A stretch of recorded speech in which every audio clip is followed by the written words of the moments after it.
안녕하십니까? 안녕하세요. 지난 시간에는 우리는 신고전주의 미학에 대해서 알아보았습니다. 이번에는 그런 신고전주의적 미학 이상에 무너진 현대 예술에 대해서 살펴보기로 하겠습니다. 제가 텍스트로 삼은 책은 한스 제들마이어라는 독일 미술사학자의 중심의 상실이라는 책인데 번역이 되어 있습니다. 한국말로 다행히. 자, 다시 한번 생각을 해봅시다. 15세기부터 19세기까지 유럽의 예술사를 이끌어온 예술의 원리가 있었죠. 그것은 바로 예술은 자연의 모방이다. 그때 그 자연이라는 건 무엇보다도 인체라고 말씀을 드렸습니다.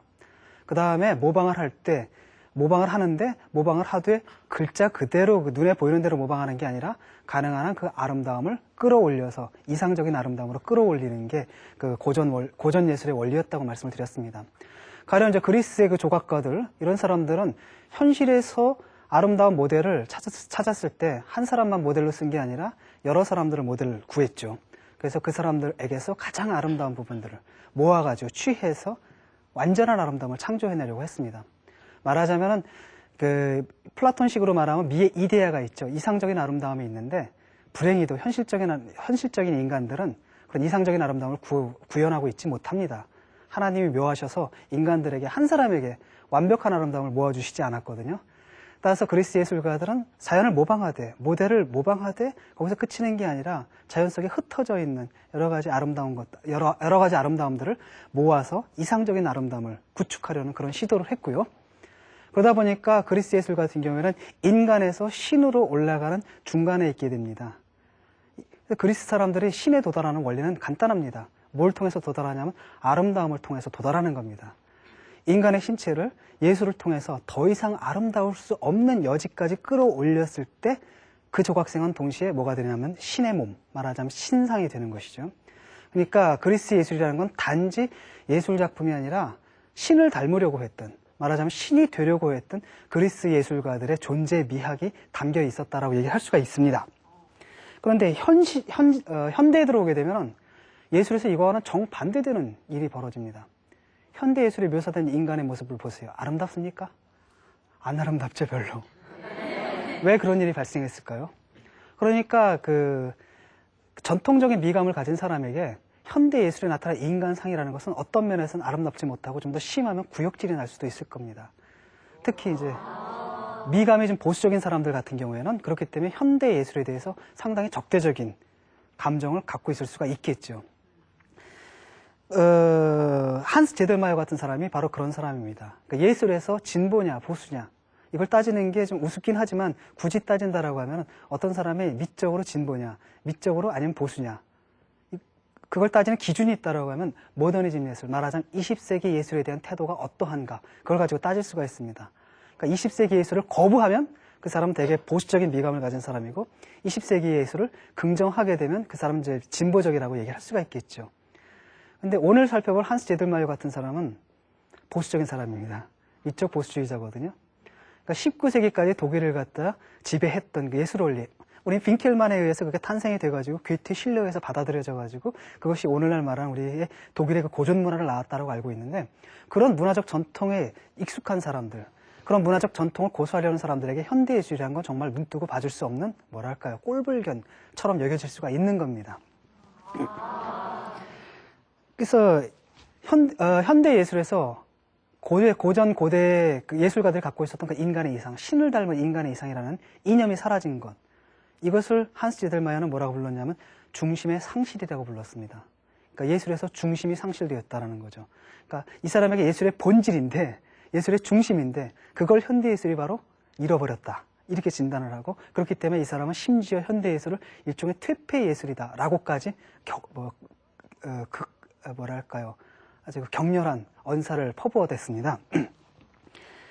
현대 예술에서는 인간에서 신으로 올라가는 과정이 아니라 거꾸로 인간이 그 아래로 추락하는 현상들이 발생하기 시작합니다. 먼저 그림을 보시죠. 자, 이것은 피카소의 작품입니다. 그 유명한 아비뇽의 처녀들이라는 작품을 위한 습작이거든요. 여기 나타나는 인체상, 여인의 상인데 누드인데 아름답습니까? 안 아름답죠? 그 다음 그림을 한번 보죠. 보세요. 보티첼리의 그 비너스의 탄생인데 비너스의 몸을 한번 보십시오. 굉장히 아름답죠. 이렇게 그리던 걸 좀 전처럼 그리니까 보수적인 미감을 가진 사람들은 거기에 대해서 다시 당연히 반감을 가질 수밖에 없는 겁니다.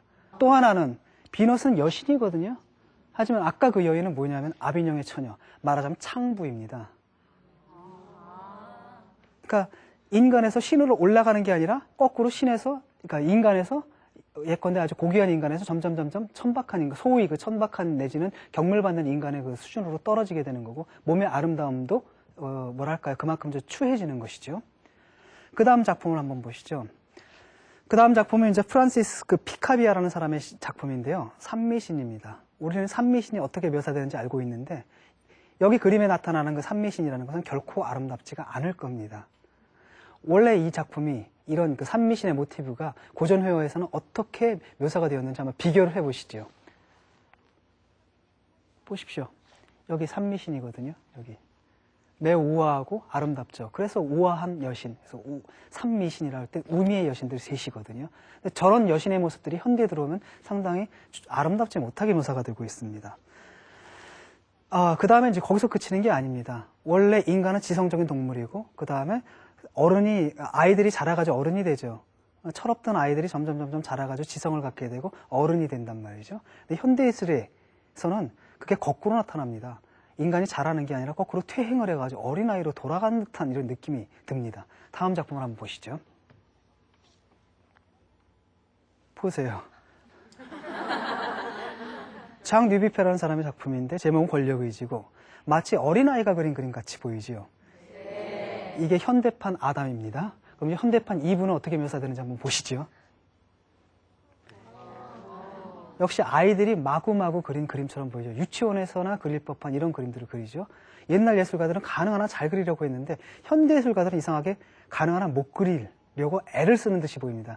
그러다 보니까 형상들이 마치 어린아이들이 그린 그림처럼 나타나고 인간의 형상이 마치 유아로 돌아가는 듯한, 퇴행하는 듯한 이런 느낌을 줍니다. 자, 일종의 뭐랄까요, 발달장애라고 해야 되나요? 퇴행성 발달장애라고 할 수가 있겠죠. 이런 현상들이 그림으로 나타납니다. 다음 작품 한번 보시죠.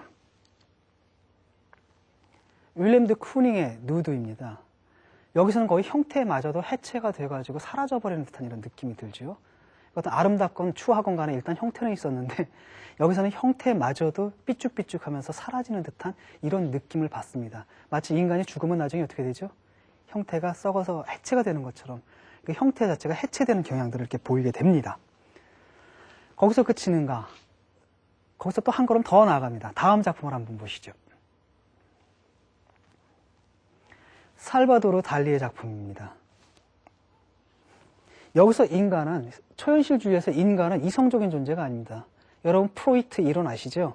인간은 뭡니까? 이성이다라는 것은 사실은 본능의 도구에 불과한 겁니다. 그러니까 인간에게 진짜 인간적인 모습은 의식이 아니라 무의식에 깔려 있고, 우리의 정신이 아니라 뭐랄까요, 리비도라고 하는 성적인 욕망, 욕구, 이런 것들이 밑에서 꿈틀꿈틀거리고 있거든요. 어떤 면에서 동물적인 욕망 같은 것들, 이런 심리가 내면에 깔려 있고, 의식이다라는 것 또는 정신이다라는 것은 그런 인간의 진정한 모습을 감추기 위한 하나의 껍질에 불과하다. 이게 이제 프로이트가 발견한 현대인의 모습인데요. 그런 모습이 살바도르 달리를 비롯한 그 초현실주의자들의 작품에서는 이렇게 나타나는 겁니다. 여기서 나타난 인간은 그 정신성 때문에 인간이 아니라 오히려 뭐랄까요, 인간이 갖고 있는 그 동물적인 본능, 리비도, 이런 성적인 에너지, 이런 것이 나타나게 되는 거죠. 말하자면 인간이 문명을 통해서 극복해왔던 어떤 그런 본능적인, 아주 동물적인 본능 같은 것들이 전면적으로 화면에 등장하기 시작하는 겁니다. 다음 작품 또 보시죠. 역시 마찬가지입니다. 이건 프랜시스 베이컨이라는 사람의 작품인데요. 이 사람 작품의 경우에는 종종 인간의 신체가 동물과 하나가 된 채로 나타납니다. 여기서 신체를 지금 뭉개버렸죠. 여기서 그치는 게 아니라 가령 이 사람은 사람을 그릴 때, 입을 그릴 때 여기다 입의 모양은 침팬지의 입을 갖다 달아놓곤 합니다. 그러니까 초상을 그릴 때 어느 여인의 초상을 그렸는데 멧돼지의 그 어금니 있죠. 긴 어금니를 달아놓거나, 투사와 소를 그린다라고 하면 투사와 소가 한 몸이 된 모습을 그린다거나, 그러니까 인간과 동물, 이 구별되지 않는 영역이 있거든요. 사실 그렇죠. 우리 인간은 뭐 동물과 굉장히 다른 존재라고 생각하기 쉽잖아요. 우리가 흔히 인간과 동물이 구별되는 점이 뭐냐라고 하면 동물은 정신이 없지만 인간에게는 합리성, 정신 이런 것이 있다라고 얘기를 하는데, 프랜시스 베이컨이 주목했던 건 뭐냐면 정신을 갖기 전에 인간이라는 건 결국 역시 한 마리의 동물이다라는 겁니다. 그리고 이 사람 같은 경우에 그렇기 때문에 어떤 일화가 있냐면은 종종 이제 그 신체를 그리는데 거의 동물의 신체인지 아니면 인간의 신체인지 구별되지 않는 그런 고깃 덩어리들을 그리거든요. 그래서 종종 푸죽간을 찾습니다. 푸죽간에 가면 이제 고기가 딱 걸려 있죠. 그걸 보고 이 사람이 하는 말이 왜 저기에 걸려 있는 저 고깃 덩어리가 왜 내가 아닐까? 하필 내가 아닐까? 이런 얘기를 합니다. 그러니까 니체라는 사람이 그런 얘기를 했죠. 말에 대해서 막 사과를 했습니다. 데카르트가 말을 자동인형이다, 기계인형이다라고 불렀는데 거기에 대해서 이제 니체가 데카르트를 대신해서 막 울면서 사과를 했던 일화가 있는데 한편으로는 우리가 잊어버린 겁니다. 사실 우리가 인간이 동물보다 낫다라는 게 어떤 면에서 인간이 만들어낸 허위의식일지도 모른다는 거거든요. 그런 것들은 여기서 이제 드러나는 거죠. 사실 인간과 동물이라는 게 구별되지 않는 동일한 차원을 갖고 있다는 겁니다. 몸이라는 면에서는 사실은 인간과 동물은 하나도 구별되지 않는다. 그래서 이 사람 같은 경우는 종종 이렇게 비명을 지르는 장면을 많이 그리는데요. 왜냐하면 인간이 비명을 지를 때 가장 인간적인 모습 또는 가장 동물적인 모습이 드러난다고 믿기 때문입니다. 자, 이걸 보면 결국 뭡니까? 우리 진화론 배웠죠? 인간은 점점 진화를 했지 않습니까? 동물에서 인간으로 진화를 했죠. 여기서 그리스인들은 하나 더 올라가려고 했습니다. 인간에서 어디로 올라가려고 했습니까? 신으로 올라가려고 했죠. 근데 현대 화가들 같은 경우는 거꾸로 돌아가고 있죠. 좀 전에 유아로 돌아갔다가 이제는 심리적인 어떤 동물적 본능으로 돌아갔다가 이제 몸 자체마저도 동물로 돌아가게 되는 겁니다. 여기서 그치면 괜찮은데 여기서 현대화 회화는 한 걸음 더 나아갑니다. 해체를 향해서. 다음 작품 한번 보시죠. 키리코라는 사람의 작품입니다. 헥토로와 안드로마케라는 이제 남녀의 모습인데요. 여기 보면 인간의 신체가 유기물이 아니죠. 좀 전까지만 해도 그래도 유기물의 형태를 띠고 있었잖아요. 단백질의 형태는 띠고 있는데 여기 나타난 인간의 모습은 단백질도 아니라 뭡니까? 거의 강철, 로봇과 같은 모습을 하고 있죠. 이제 무기물의 상태로 돌아가는 겁니다. 진화의 순서가 뒤집혔죠. 우리는 뭡니까? 무기물에서 유기물이 나오고 유기화학에서 생물이 나오고 생물이 진화를 해가지고 인간을 낳고 인간의 정신이 발달해가지고 그 정신성에 힘입어서 인간이 신까지 올라가는 이게 세계 진화의 자연의 진화의 과정이었다라고 하면 현대 회화에서는 그 반대 일이 일어나고 있는 겁니다. 거꾸로 돌아가는 거죠. 그럼 다음 작품 한번 보시죠. 뒷장에 계단을 내려오는 나부라는 작품입니다. 역시 여기서도 인간의 신체가 마치 로봇처럼 묘사가 되고 있죠. 자동 인형이 쭉 내려오는 연속 동작을 지금 촬영한 것처럼 보이는데 여기서 나타난 인간의 몸도 유기적인 인간의 몸이 아니라 기계 인간입니다. 기계 인간이고 실제로 그 모더니스트들 같은 경우에는 인간 신체의 금속화를 꿈꿨습니다. 특히 미래파 같은 경우에는 인간 신체의 금속화, 그럼 여러분들 좀 뭐 하실지 모르는데 실제로 일어나고 있습니다. 요번에 그 이라크 전쟁에서 팔을 잃은 알리라는 소년이 있죠. 걔 몸에다 뭘 붙여주죠? 금속팔을 붙여주거든요. 그래가지고 뇌파로 조정이 되는 팔을 붙여주거든요. 그 다음에 현대인의 모습을 보십시오. 가령 이제 아파치 헬기에 타고 있는 미군 병사의 모습을 보세요. 이게 금속과 그 살의 결합으로 이루어졌습니다. 이 사람 머리에 뭡니까? 복잡한 센서를 달고 있죠. 그 다음에 손에는 뭡니까? 스위치를 통해가지고 금속 물질과 연결이 돼 있어가지고 자기 손이 닿지 않는 데까지도 금속성 폭탄을 날릴 수가 있고 육안으로 볼 수 없는 것까지도 전자장비를 통해서 금속성을 띤 전자장비를 통해가지고 볼 수가 있고 이렇게 인간의 신체가 산업화가 되고 현대화가 되면 될수록 훨씬 더 기계랑 섞이고 있습니다. 사실 여러분들의 몸도 상당 부분 뭡니까? 컴퓨터랑 가지고 조합이 되어 있는 상태예요.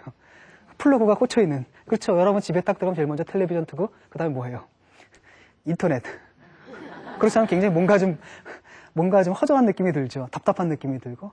그런 것들을 이 사람들은 미리 예감하고 긍정했던 겁니다. 그러다 보니까 아방가르드 예술가들에 의해서 인간의 몸은 종종 금속성, 기계와 하나가 된 것으로 나타납니다. 가령 다음 작품을 한번 보시죠. 보세요. 로버트죠. 이게 바로 이제 그 모더니즘 예술가들이 꿈꾸었던 내지는 예감했던 현대 인간의 모습입니다. 실제로 우리 인간은 많은 경우에 요즘 뭐 인공장기가 있죠. 인공장기도 있고 또한 여러 가지 미디어들에 의해서 점점 생활세계가 가득 차고 있고 그 미디어와 접속을 해야지 비로소 살아남을 수 있는 환경이 됐지 않습니까? 이런 것들을 까마득한 옛날에, 지금 벌써 이제 100년 정도가 흘렀는데 그 옛날의 예술가들은 미리 예감을 하고 있었던 것이고 그걸 이렇게 표현한 겁니다. 하지만 한스 제들마이어가 볼 때는 완전히 뒤집힌 과정이죠. 원래 자연이라는 것은 무기물의 상태에서 유기물로, 유기물에서 식물이 나오고, 식물에서 동물이 나오고, 동물에서 인간이 나오고, 인간이 그 정신성에 힘입어가 신의 경지로 끌어올라가는 이런 과정이다라고 하면 현대 회화에서는 이 모든 과정이 역전이 일어나는 거거든요. 보니까 여기에 대해서 한스 제들마이어 같이 보수적인 미감을 가진 사람은 이것은 하나의 퇴폐다라고 얘기할 수밖에 없었던 거죠. 자, 이 원리를 한번 봅시다. 하나는 점점 고차원적인, 복잡하고 고차원적인 존재를 향해서 올라가는 과정이 있고, 이것을 이제 프로이트의 그 용어를 따르면 에로스의 충동이라고 할 수가 있습니다. 에로스는 사랑이란 말도 되고 산출한단 말도 되거든요. 가령 우리가 아기를 낳을 때 처음에 아기가 시작될 때는 뭐 단백질이나 물 뭐 이런 게 좀 섞인 것이겠죠. 그게 점점 뱃속에서 분화가 되고 고도화돼가지고 나중에 인간의 형상이 돼가지고 나오잖아요. 그와 마찬가지로 자연은 퍼올리는 힘이 있어요. 생명을 퍼올리는 힘이 있고 그게 바로 에로스의 힘입니다. 생식의 힘이고 점차 복잡하고 고도의 존재로 끌어올리는 힘이 있고 그리스인들은 이 힘을 극한까지 밀어올려서 신이 되려고 했던 겁니다. 근데 현대 인간은 어떻게 됩니까? 거꾸로 되돌리죠. 이건 뭐냐면 타나토스입니다. 타나토스, 죽음이란 뜻이거든요. 타나토스의 힘. 말하자면 인간은 한번 태어나죠. 태어나가지고 점차 성장하죠. 점차 의식도 성장하고 정신도 성장하고 또한 몸도 성장합니다. 그러다가 일정 수준에 도달하게 되면 그 다음부터 어떻게 돼요? 몸이 쇠약해지죠. 그러다가 죽고 나면 어떻게 되죠? 모든 게 다 해체가 돼가지고 나중에 분자가 되고 이온이 돼가지고 대자연의 품속으로 다시 합류하죠. 이게 영원한 순환인데 여기서 그리스 예술가들, 그다음 고전주의 예술가들은 에로스의 충동을 구현하고 있었다라고 얘기할 수가 있습니다. 생식의 힘이고 생산의 힘이죠. 반면에 현대 화가들은 뭡니까? 거꾸로 밑으로 돌아가죠. 죽음의 충동입니다. 타나토스 충동이고 이것은 바로 파괴의 힘이다라고 할 수가 있겠죠. 그러니 한스 제들마이어 같은 사람이 볼 땐 이건 퇴폐다라는 겁니다. 이 사람이 그래서 현대 예술을 엔트 아르테테라고 했는데 엔트 아르테테 쿤스트라고 불렀는데 엔트 아르테테가 퇴폐라는 뜻이지만 동시에 무슨 뜻이냐면 이게 퇴화가 되어 있다 이런 뜻입니다. 퇴화가 되어 있는 예술이고 현대에서는 점점 퇴화가 이루어지고 있다. 그래서 당연히 여기에 대해서 보수주의자로서 찬동할 수가 없었던 거죠. 그러니까 한스 제들마이어가 이런 경향, 현대예술에 내재된 이런 경향을 본 것은 아주 정확한 겁니다. 굉장히 정확하게 짚었죠. 그런데 우리가 이 사람의 견해를 참아낼 수 없는 건 뭐냐면 지나치게 보수적인 견해잖아요. 어쩌란 말이냐. 옛날처럼 과거로 돌아갈 수는 없는데 여기에 대해서 이렇게 적대적인 견해를 보여주면 어떡하냐라는 거죠. 그래서 이 사람 책을 읽게 되면 한편은 굉장히 답답한 생각이 듭니다. 아, 참 답답한 양반이네. 이런 느낌이 들거든요. 자, 저 표현이 언제 사용되었냐면은 나치 정권 하에서 현대 예술을 탄압하는 도구로 사용되었습니다. 그래서 나치 독일 당시에는 두 가지 전시회가 있었는데 하나는 뭐냐면은 퇴폐예술전이었어요. 그래서 피카소부터 여러 가지 우리가 아는 현대 화가들의 작품들을 나치 당국에서 압수를 했어요. 그래가지고 그걸 순회 전시회를 엽니다. 사람들 보고 찬탄을 하라는 의미가 아니라 조롱하라고. 조롱을 하라는 겁니다. 또 하나는 뭐냐면 대독일전이라 해가지고 거기는 나치 예술들이죠. 그러니까 나치 영웅들. 그러니까 그리스인들이 갖고 있던 인간 영웅 있죠. 인간이지만 신을 닮으려고 하는 그런 인간 영웅들이 나치 예술은 그대로 나타납니다. 굉장히 보수적인 미적 견해가 정치적으로 변환이 돼서 나타난 거죠. 그게 뭐냐면 나치 전사들이에요. 가령 이제 올림피아 스타디온에 가면은 올림픽 스타디움 있죠, 베를린에. 거기 가면 동상들이 남아있는데 그 동상의 인간 상들을 보면은 그리스적인 인간 상들이거든요. 전사의 상입니다. 그러니까 근육이 이렇게 나오고. 그래서 저는 이제 그걸 세 가지 표현으로 압축을 하는데 몸 튼튼, 간 퉁퉁, 머리 텅텅. 그러니까 정치적으로 차라리 그리스의 영웅적인 인간상은 뭔가 인문학적인 냄새라도 풍기는데 이건 굉장히 정치적이잖아요. 그러니까 그 전사상이거든요. 그러니까 현대에 들어가지고 이런 고전적인 인간상을 부활하게 되면은 이런 식으로 정치적으로 오용이 되기가 쉽습니다. 한편으로는 전체주의 예술, 말하자면 나치 예술처럼 뭡니까? 영웅적인 인간상, 나치 전사상. 우리는 그것과 미켈란젤로가 만든 다비드상의 차이를 알죠. 다비드상도 영웅적인 인간상인데 그건 나름대로 인문학적인 분위기가 풍기잖아요. 반면에 나치 전사상 같은 경우에는 전혀 그런 게 풍기지 않고 한마디로 조야한 취미, 그래서 느낌이 별로 좋지가 않습니다. 예술적으로 완성도도 떨어지고요, 당연히. 다른 한편 사회주의 리얼리즘에서 말하는 그런 프로레타리아트 영웅상 같은 경우에도 선전선동 예술이지 그게 어떤 인문학적인 인간상을 구현한다라거나 이런 느낌은 들지 않습니다. 말하자면 예술이 수준이 떨어지는 거죠. 그렇게 정치적으로 오용되지 않고 실제로 옛날처럼 이렇게 작업을 한다고 한번 생각을 해봅시다. 그래도 그 결과는 별로 훌륭하지 못할 것 같습니다. 왜냐하면 그것은 오늘날 키치가 되거든요.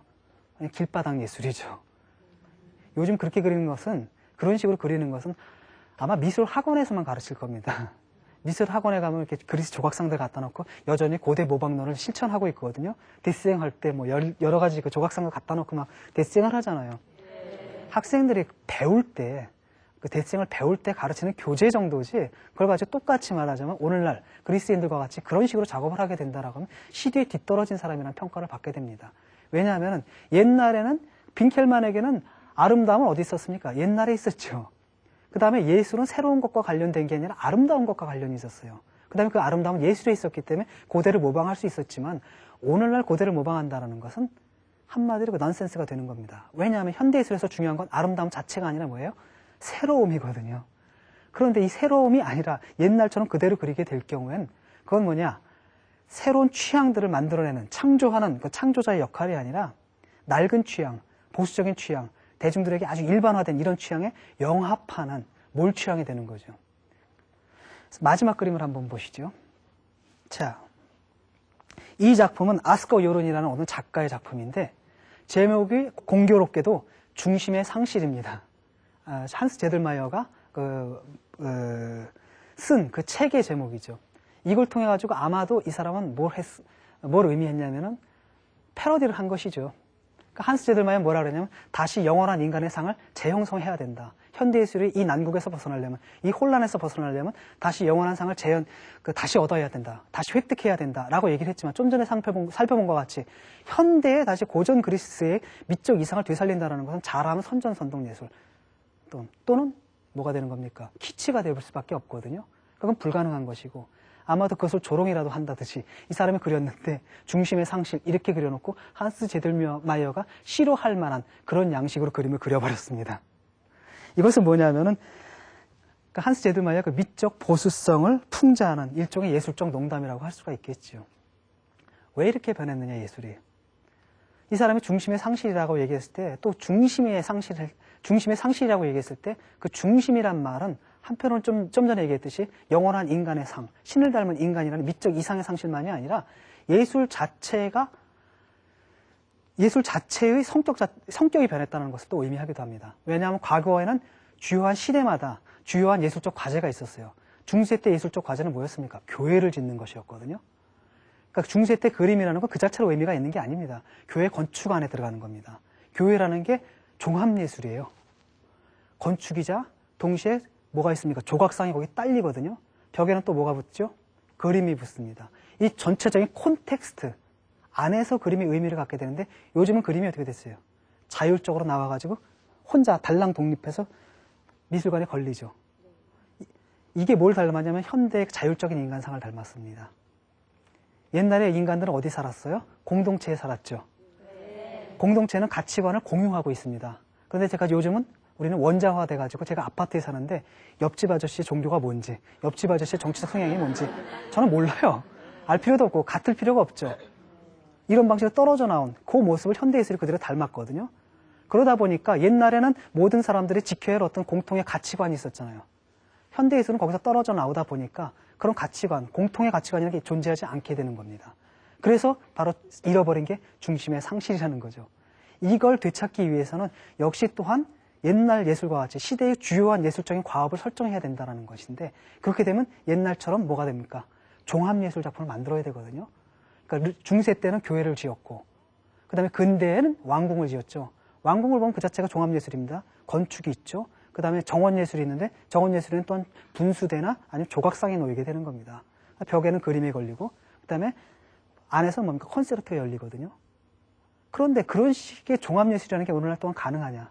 그건 또 불가능하거든요. 그리고 그런 식의 종합예술을 했던 시대가 또 있었는데 그게 바로 나치들입니다. 또는 사회주의 국가. 국가에서 예술적 과제를 설정해 주거든요. 그러니까 19세기까지는 어떤 문화적인 현상이었던 것이 오늘날 그런 19세기까지 타당했던 예술 이념들 또 예술적 과제를 다시 부활하려고 할 경우에는 굉장히 황당한 사태가 벌어진다는 것이죠. 한스 제들마이어는 어떤지 몰라도 좀 전에 본 요르고처럼 아스거 요른처럼 오늘날 한스 제들마이어가 되살리려고 했던 그 부활, 잃어버린 미적 이상의 부활, 상실해버린 그 중심의 부활이라는 것은 더 이상 가능하지 않게 되었다는 겁니다. 이게 현대예술의 상황이죠. 어쨌든 이 점 하나는 이 사람이 정확히 봤거든요. 다만 이 예리한 관찰에도 불구하고 우리를 갖다 괴롭히는 건 이 사람의 그 지나친 보수주의죠. 책을 읽을 때마다 계속 걸리는 게 바로 이 사람의 보수주의입니다. 한편으로는 굉장히 예리한 학적 관찰이 있으면서도 그 학적 관찰에 늘 따라다니는 이 보수적인 코멘트가 책을 읽을 때마다 계속 신경을 쓰이게 만듭니다. 어쨌든 하지만은 현대는 계속 진행되고 있지요. 자, 오늘은 여기까지 하겠습니다. 감사합니다.